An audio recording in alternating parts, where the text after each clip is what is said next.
আমি যে কত উঁচুতে দাঁড়িয়ে রয়েছি আমার নিজের ছায়াটা দেখলে বোঝা যাচ্ছে যে কত উঁচুতে দাঁড়িয়ে রয়েছি। তো এখান থেকে নামবো আর কি, এখন নামবো।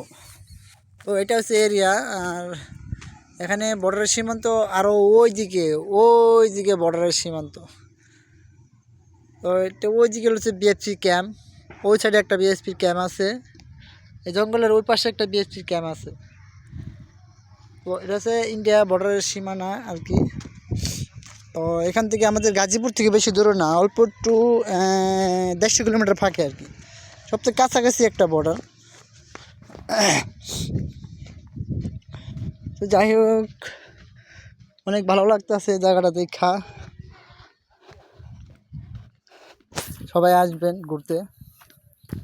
নিচে নামলাম।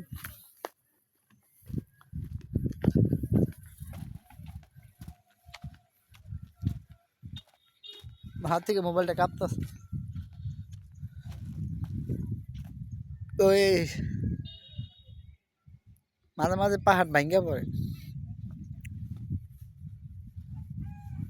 আর মাটি চুরি করে বিক্রি করে। সাদা মাটির অনেক দাম, তো অনেক দাম, সাদা মাটি পাহাড়ের অনেক দাম।